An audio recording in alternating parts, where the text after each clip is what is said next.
ఒక చిన్న స్టోరీ చెప్తాను. ఒక కోర్టులో ఒక కేసు వచ్చింది. ఒక 62 సంవత్సరాలైన ఒక వ్యక్తి కోర్టులో వెళ్ళి కేసు వేస్తాడు. ఏమిట్రా అంటే, నాకంటే 10 సంవత్సరాలు మా అన్నయ్య పెద్ద, వాడికి 72 సంవత్సరాలు, మా అమ్మ దానికి 92 సంవత్సరాలు. మా అమ్మ ఏమో మా అన్నయ్య దగ్గర ఉంది. మా అమ్మ 92 సంవత్సరాలది మా అన్నయ్య దగ్గర ఉంది. వీడికి 72 సంవత్సరాలు వచ్చాయి. వాడు మా అమ్మనేమో కరెక్ట్గా చూసుకోలేకపోతున్నాడు. సో కోర్టు వాళ్ళని నేను రిక్వెస్ట్ చేస్తుంది ఏంట్రా అంటే, మా అమ్మని దాంతోపాటు మా అన్నయ్యని నా దగ్గర వచ్చి ఉండమనండి. నేను ఇంకా 62 సంవత్సరాలే, వాళ్ళని నేను చూసుకుంటా అన్నాడు. ఆ జడ్జికి అర్థం కాలే. ఆ జడ్జి తర్వాత జడ్జిమెంట్ ఇచ్చిన తర్వాత అన్నాడు, నేను గత 25 సంవత్సరాలుగా ఈ కోర్టులో జడ్జిగా ఉన్నాను. నా దగ్గర వచ్చిన కేసులన్నీ కూడా ఇద్దరు అన్నదమ్ములేమో ఆస్తి కోసం కానీ ప్రాపర్టీ కోసం కానీ అమ్మని వీడించుకోవాలి, అమ్మని వాడించుకోవాలి, నాన్నని వీడించుకోవాలి, లేకపోతే ఇంకేదో కొట్లాట్ల ఓన్లీ నెగిటివ్ గురించి కోర్టుకు వచ్చారు. కానీ ఫస్ట్ టైం ఒక కేసు చూశాను. ఏంట్రా అంటే, నా అమ్మని నేను చూసుకుంటా, మా అన్నయ్యని నేను చూసుకుంటా అన్నది భేష్. కట్ చేస్తే ఇదే జడ్జి వాళ్ళ విలేజ్కి వెళ్ళాడు. విలేజ్కి వెళ్తే అక్కడ వాళ్ళ అన్నయ్య ఉన్నాడు. వాళ్ళ అన్నయ్య 80 వస్తున్నాడు. వాడి దగ్గరికి వెళ్ళి అన్నాడు, అన్నయ్య ఒక పని చేద్దాం, నువ్వు నాతో పాటు హైదరాబాద్ వచ్చి మన ఇద్దరం కలిసి ఉందాం. లేదు నువ్వు రానంటావా, నేను నా కోర్టు అక్కర్లేదు, నేను నీ దగ్గర వచ్చి ఉంటాను. సో అలా ఉండండి అన్నదమ్ములు. చిన్నప్పుడేమో అమ్మ దగ్గర పడుకున్నప్పుడు అమ్మ నాకు కావాలని ఒకడేమో అమ్మాయి చేతి తీసుకుంటే, అమ్మ నాకు కావాలని ఒకడు, అమ్మ నాకు కావాలి అనేసి ఇద్దరు కొట్టుకుంటారు. ఇదే వీళ్ళు పెద్ద అయిపోయిన తర్వాత అమ్మ నువ్వు ఉంచుకో, అమ్మ నాకు అక్కర్లేదు, అమ్మ నువ్వు ఉంచుకో, అమ్మ నాకు అక్కర్లేదు అంటారు. వై? ఏమిటి చేంజ్ వచ్చేసింది మీలోని? ఏం లేదు కదా, మీరు పెద్ద అయ్యారు. ఏళ్ళు ఎగసన బుద్ధి దిగసన అంటారు. ఏళ్ళు వస్తున్న కొద్దీ బుద్ధి పెరగాలి, కానీ ఏళ్ళు వస్తున్న కొద్దీ జనాల బుద్ధి దిగిపోతున్నది. ఆ అమ్మను పనిచేసుకుంటారు. వాళ్ళు ఒక్క మాట రివైండ్ చేసుకుని వెళ్ళండి. మీరు చిన్నప్పుడు మీ అమ్మని మీరు వదలకుండా ఉండేవారు, మీ అమ్మ పెడితేనే తినేవారు, మీ అమ్మ పక్కనే పడుకునేవారు. అలాంటి అమ్మని మీకు పాలు పెంచి తన రక్తాన్ని పాల్లో మార్చి పెంచితేనేమో పెద్ద అయిపోయిన తర్వాత మీ అమ్మను ఎందుకు షేరింగ్ చేద్దాం అనుకుంటున్నారు, ఎందుకు వద్దనుకుంటున్నారు? What is this? మీ దగ్గర డబ్బు ఉందనా? డబ్బు ఉంటే మీ అమ్మకి డబ్బు అక్కర్లే, మీ అమ్మకి నువ్వు కావాలి ఎప్పుడైనా.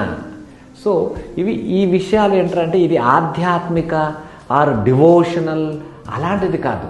ఇది ఒక మనిషి తాలూకా బేసిక్ నేచర్. ఇది నేను స్టడీ చేస్తున్నాను. ఇవాళ రోజులో ఎందుకు మనకి ఇంతలా తక్కువ అయిపోతున్నది? ఇప్పుడు ఇంకో విషయం చెప్తాను మీ అందరికీ, వినండి. ఎక్కడైనా ఫంక్షన్ అయింది, బాబాయ్ తాలూకా కూతురికి పెళ్ళి. సో బాబాయ్ కూతురు పెళ్ళి అయినప్పుడు ఈ వైఫ్ హస్బెండ్ వెళ్ళిపోతారు, పిల్లలు తీసుకెళ్ళరు. ఎందుకు? అక్కడ బాబాయ్ కూతురు పెళ్ళి కదమ్మా, మీరు ఎందుకు రావక్కర్లేదు, తీసుకెళ్ళండి ఫంక్షన్స్కి, మీ పిల్లల్ని తీసుకెళ్ళండి. మీ పిల్లల్ని ఫంక్షన్కి తీసుకొని వెళ్తేనే బాబాయ్ అంటే ఎవడో వాళ్ళకి తెలుస్తుంది, మావయ్య అంటే తెలుస్తుంది, పిన్నమ్మ తెలుస్తుంది, అత్తమ్మ తెలుస్తుంది, వాళ్ళ పిల్లలు ఎవడో తెలుస్తారు. రేపటి రోజులోనే మీరు పోతారు. పోయిన తర్వాత మీ పిల్లల్ని మీ ఫ్యామిలీలో ఎవరి దగ్గరికి తీసుకెళ్ళలేదు. ఈ పిల్లలు ఇద్దరు వేరేగా ఉండిపోతారు. ఒకడు అమెరికాలో, ఒకడు రష్యాలో ఉంటాడు. వాడికి మన రిలేటివ్స్ ఎవ్వరూ చుట్టాలు తెలియదు. What else? వాడు ఒక్కడే అయిపోతాడు. ఏకాకి జీవితం నాది. అది మీ పిల్లలకి రానీకండి. మీ పిల్లల్ని మీ చుట్టరికాలు మొత్తం చెప్పండి వాళ్ళకి. ఏయ్, ఇదిగో బాబాయ్ కొడుకు నీకు తమ్ముడు అవుతాడు, ఇదిగో అత్తమ్మ కొడుకు నీకు బావ అవుతాడు, చెప్పండి వాళ్ళకి. వాళ్ళలో ఉన్న ఇంటిమేసీని పెంచడానికి ట్రై చేయండి. అది మీ డ్యూటీ. అది మీ పిల్లలు రిలేషన్స్తో పాటు ఏకమత్యంగా ఉండాలి అంటే అది మీ duty.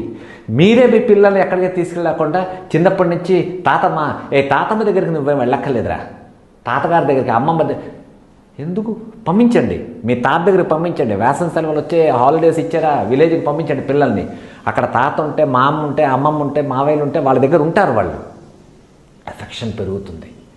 Other than love and affection ఇంకేమీ లేదు సార్. డబ్బు సంపాదించారు అంటే మీ దగ్గర డబ్బు రాగానే మీ దగ్గర చీడ పురుగులు వస్తాయి 10 మంది.